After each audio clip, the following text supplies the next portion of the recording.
find about the special pair of photosynthesis.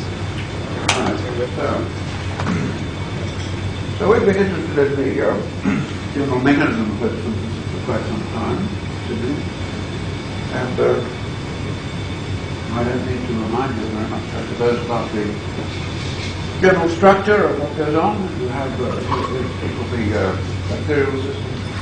You have this almost bilateral symmetry, and what we're interested in is the locus where the action takes place, which is at the top here. That's where the photon comes in, the electron is ejected, and we're left behind with this at the top here as a positive radical cation. There are two sides, the L and the N side, and so this is called P because it's a pair, or a special pair, P, and when the electron is left, of course, it will be oxidized, it will be P plus. And as I say, that is now a mixed valence radical dimer, something which is not very well known in chemistry. Now, so we need to know as much as possible about that if we understand basic mechanism. Well, if you oxidize the P plus, let's call this the curve or the P plus.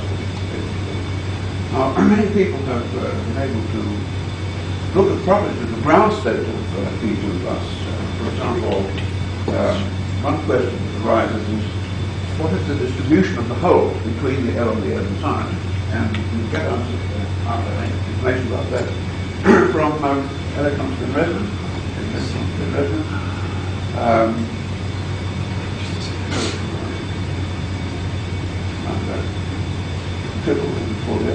And now, of course, you have the wild type of spheroids, but you have many other species naturally occurring, and also you have many mutants. So there's a wide variety of systems of P plus to look at. And so the second resonance work has shown a very large variation in the distribution of. Also, you can measure quite precisely the energy required to take the electron out of P to make P plus. You measure that by measuring the oxidation potential of the air. And that again varies very widely in the species and also the mutants. So from these ground state measurements, you get an idea of the whole distribution and an idea of the stability, electron stability. Now, we need to go further. The questions we want to answer are what's the electronic coupling between this two sides? What's the nature of the reionization energy and the structure? What is the nature of what is the energy gap here between the ground state and the excited state in which an electron is split, a hole, I should say, is split from one side to the other. Well, as I said, this is a mixed valence system, and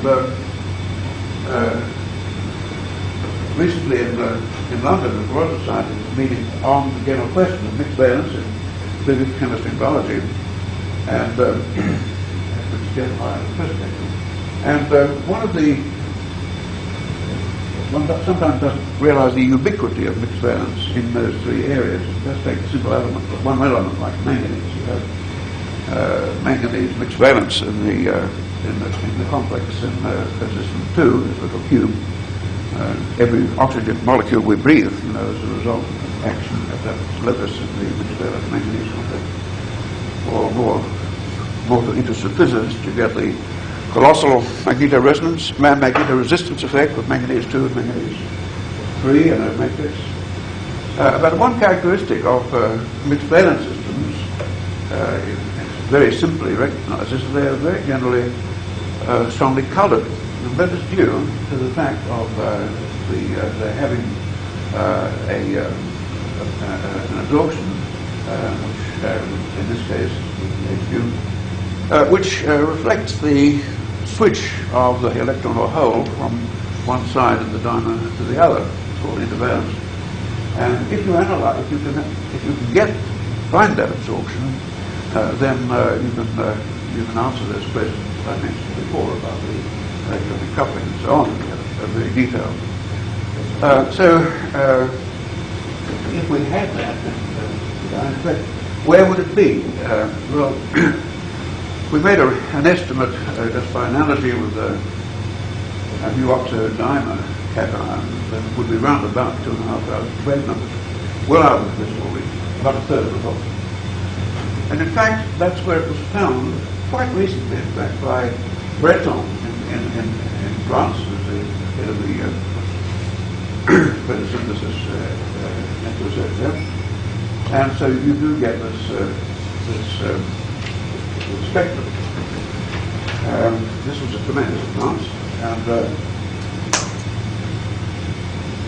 so there it is. You can see where it is. In fact, the maximum is around about 2,500. This is Breton spectrum. A later one by Boxer and Venom. And putting those two together, this is the somewhat smoothed out, but this is the overall picture. So this main peak is in fact this whole transfer lane, the valence band, and down here you get, I should say, on the shoulder, on the side there's a shoulder, which is another condition, let's forget it. And down here, well actually, let's see here. This is the infrared region, and anything above this line here would be phase phonon transitions, and each of those lines corresponds to a particular vibration within the complex, which is whose intensity is brought into being by the fact that you've got electron phonon coupling. It's not there in either of the components. And its intensity reflects the coupling which leads to the organization. All of this is really one transition. This is the sort of infrared, this is the vibrational, crudely speaking. This is mainly the vibrational part of the spectrum, very crudely speaking. So there we have it. What can we do with it?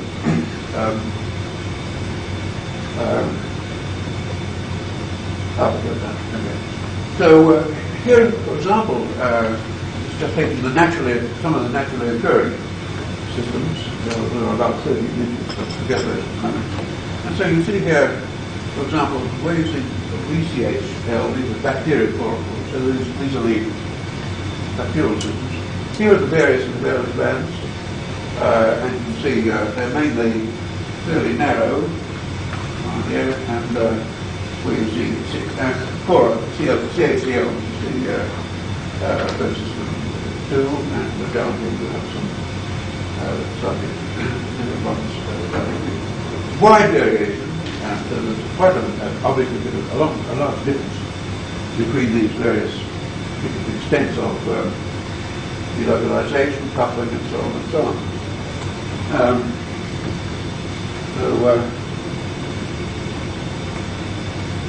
Here are calculations of the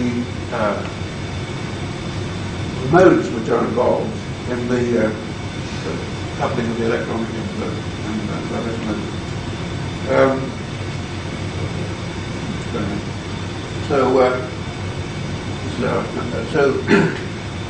we can forget that, roughly speaking, let's forget the difference between these two. So these are the modes involved in the calculation. We had, I think, 50 asymmetric modes in this and 20. But you can see that they go down right as low as about 20 wave numbers and up here to this 1500. And so this is a dominant one up here. And so the vertical scale here is the contribution to the reorganization in that particular mode. So if you add all these values up, you will get a total reorganization. So we have here at least calculated a very detailed amount of what's going on with coupling, and that matches up very well with the spread.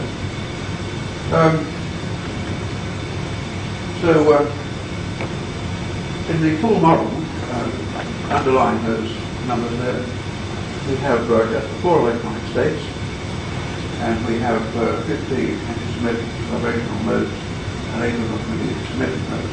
When I say antisymmetric, an individual mode on one of the porphyrins will be a breathing mode, but you get the antisymmetric combination where as the electron or as the hole transfers, you get that sort of thing, the antisymmetric. And the symmetric mode also varies sometimes. So there are various, which have been calculated at various levels of the antisymmetric mode. As a result of the calculations here, smoothed out, I think, to 100 ways number of smoothing to make it easier to make a comparison between the pit and the sternum. So this is pretty good, and so I think we've got the essential features of this absorption fairly well understood, both in terms of reasonable level of theory. Now, from the analysis of that, we deduced the properties. Well, the most important, or one of the most important, is the electronic coupling between the two.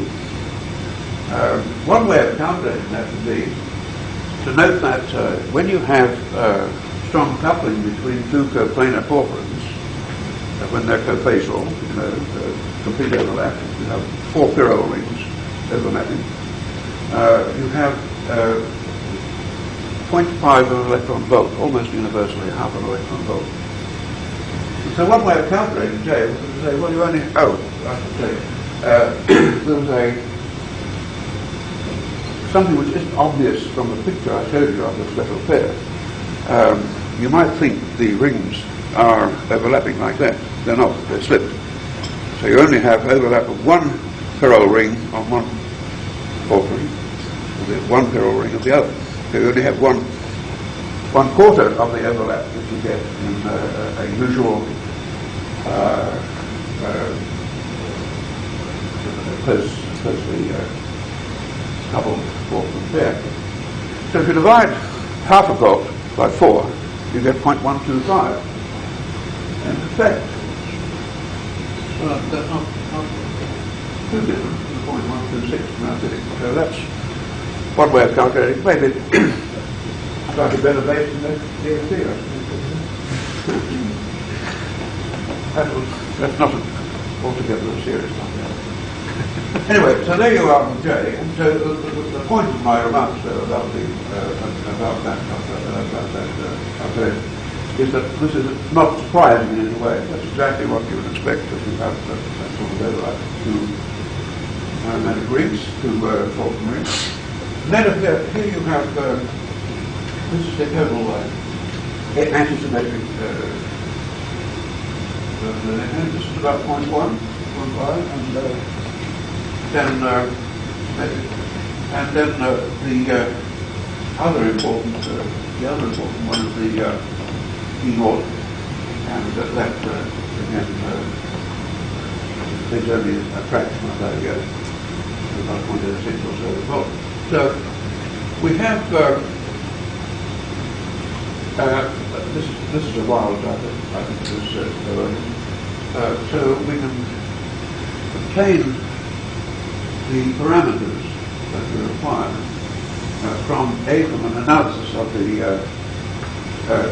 from a combined effort of taking the spectrum and analysing it and then calculating. I should mention, in fact, why was the spectrum so difficult to obtain? Of course, it's very weak. And obtained by Breton in Paris by actually putting an electron acceptor into the radiation center, then flashing the cutting the connection with the rest of the redox system so that the electron didn't go down any pathway. And he flashed it so that an electron was injected into the ancillary acceptor, took the spectrum, flashed it back again. So first of all he got B+, and it went back to P, and you took the difference. And they did that about 5,000 times. And what we were looking at, when I called this the spectrum, is in fact a different spectrum, P plus minus P. Difficult to do, and that's why it took so long to discover. So, to go a bit further, okay? Yes. To go a bit further, always in chemistry, you find out about the properties of molecules and systems in general by perturbing them. And so that one thing you can do fairly easily actually is by modifying the environment in which the reaction synthesis, particularly by exchanging the naturally occurring amino acid with another one. You get these cycles. So Genesis produces many of these things. And so this is really a detail that's making the point that if you modify the system by changing the amino acid, it's closest to the cell PL, but also has an effect on the other one. So we're a little bit careful what we're doing. In interpreting the effect of the genesis. Actually, here's an example of the sorts of effects that you get by playing around like that. All these points here represent different mutants, and we're plotting here the oxidation potential against the degree of localization of an electron of the hole on one side. This is calculated as a rather simple expression, and the eta in this has to do with the last slide, the way in which the other component of the other special area is affected by the mutation. And in fact, at first sight, of course, that will look like a random scatter, but this simple equation, this simple equation, in fact, gives us these lines, which actually unify the whole picture very simply. So I think this is an example of the way that one can actually really unify what is apparently random scatter. And so this is one way in which one can perturb the system by scientific methods. The other way is to apply an external electric field.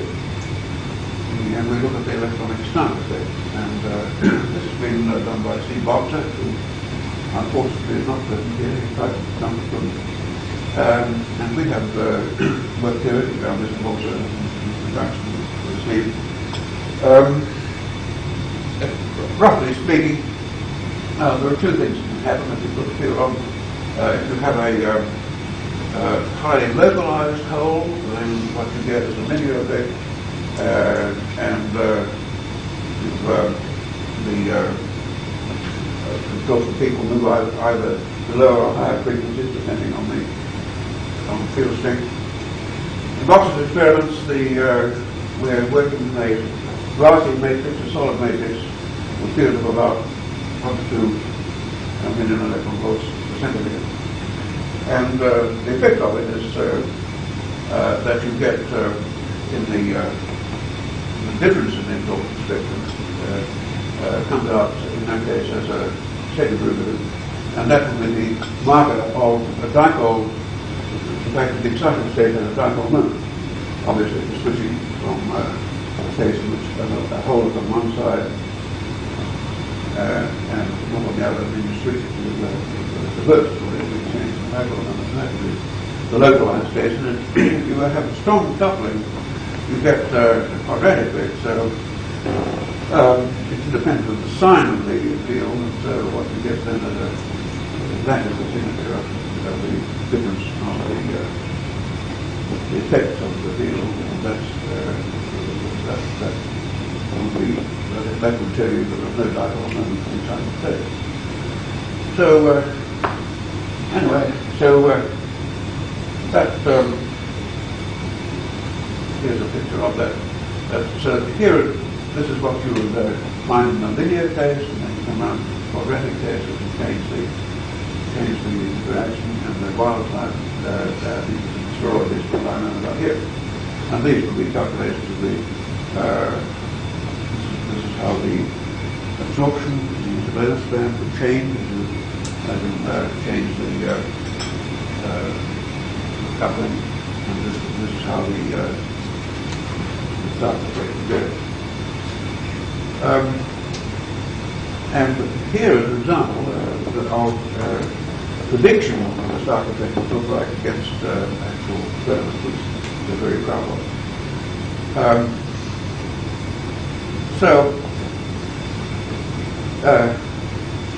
I suppose the general conclusion, it's a bit ironic, but a bit ironic that we have, this is the only case really in chemical area that I know of where we have the detailed measurements of the phase phenol structure. And we have many experiments in chemicals, but we don't have that. It's rather complicated because we have the most detailed information. So that contradicts the usual idea in chemistry. If you go and look at the simpler systems, you get the most important information. On the other hand, in the simpler systems, you can do things, for example, this. You can change the solvent and so on. And I think we'll be hearing later about a simple case where we are still unsure, very much, we're quite unsure of what is going on. So we have to compare these two degrees of complexity. Thank you.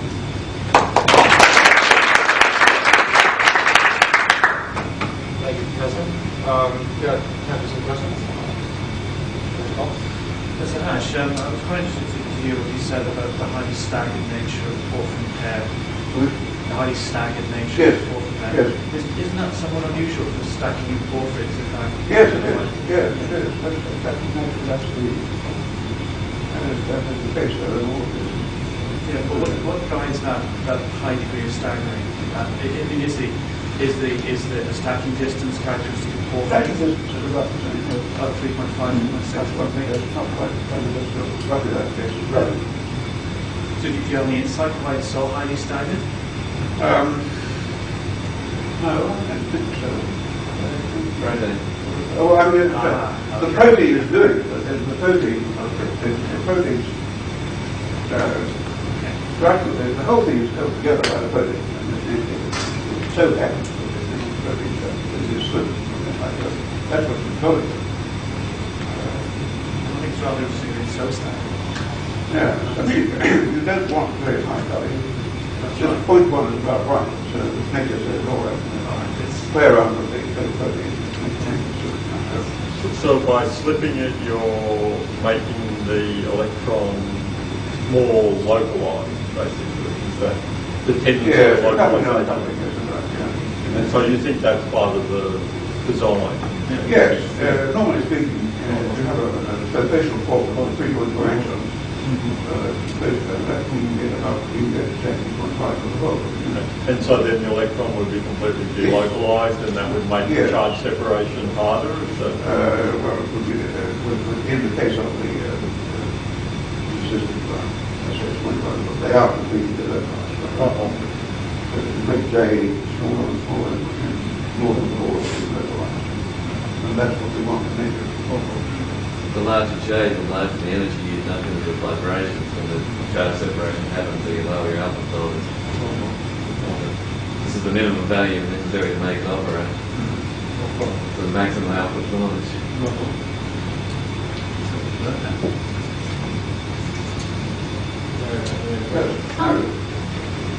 You were looking also at the offset between the two states, and I think that was the E naught.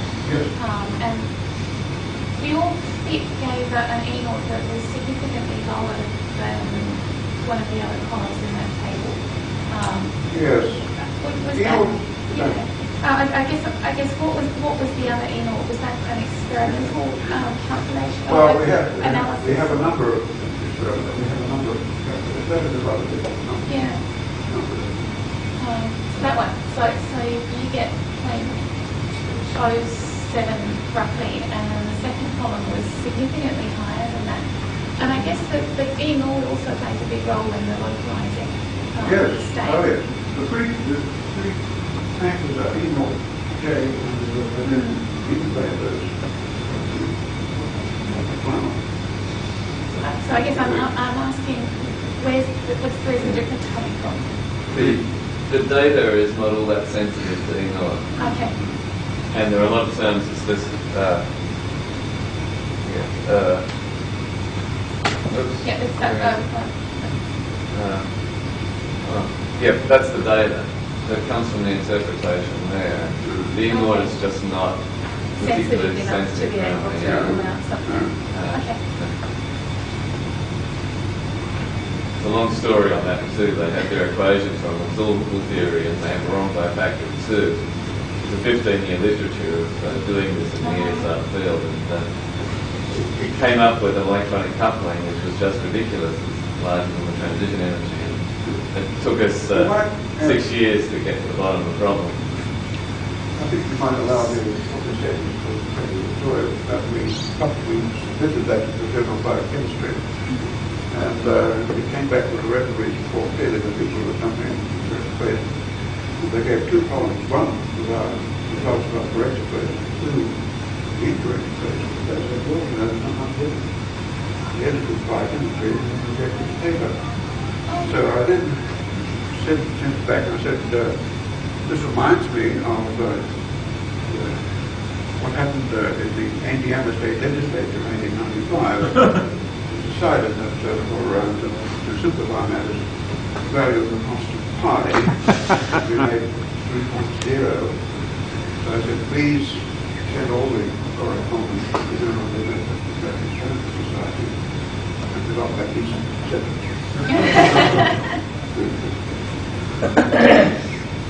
The numbers, they pointed out the numbers agreed. They were different by a factor of root 2, and they both had an error bar on it. Yeah. The referee pointed out that the error bars overlap.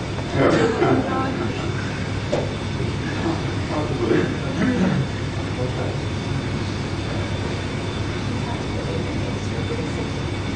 So is this answering Kent's Merida's question that you're saying that the protein environment in the system really does? Of course. It's not just holding it together. No. What I was saying, the focus on the mutation. Actually, we could have shown you a table where we have 30 mutations. You can see the variation of the whole delocalization. Almost delocalized, almost specialized. As you change these, and you don't just randomly do this, you ask them to change a particular amino acid at a particular point to a particular function. Sometimes we do it all the time. Those mutations there are costing you $150 million in the alpha problem. Yeah. It's serious. Yeah. So no mutation of the system has ever been designed to improve. And in fact, whether in fact nature really optimizes the argument of it. Are there any more questions? Let's